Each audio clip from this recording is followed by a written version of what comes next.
Swap nedir? Swap, kelime anlamı olarak değiş, tokuş, takas anlamına gelir. Bir para swap'ı işlemleri, tarafların önceden anlaştıkları, oran ve koşullarda belirli miktardaki para birimlerini değiştirmek suretiyle, gerçekleştirdikleri işlemlerdir.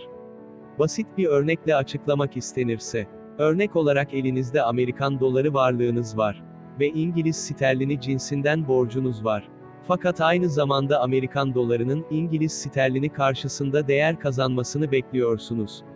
Ne yapabilirsiniz? Bu durumda yapabileceğiniz ilk şey Amerikan dolarlarınızı İngiliz sterlinine çevirerek borcunuzu ödemektir. Fakat bu durumda eğer gerçekten Amerikan doları, sterlin karşısında değer kazanırsa, kayba uğramak kesindir.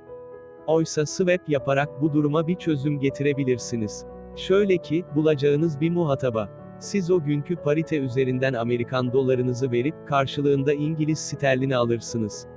Aldığınız sterlinlerle borcunuzu ödersiniz. Muhatabınızla Amerikan dolarının faizini, sterlinin faizini ve vadeyi belirlersiniz. İşlemin vadesi geldiğinde anlaşılan faizler üzerinden muhatabınız size Amerikan dolarınızı geri öder.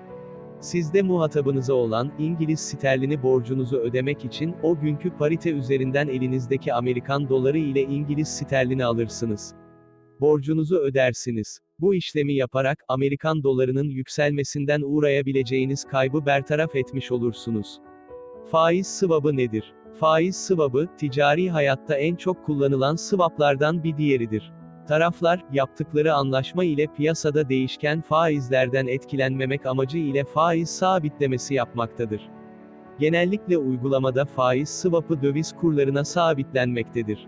Böylelikle firmalar değişen faiz oranlarından etkilenme risklerini en az seviyede tutmayı hedeflemektedir.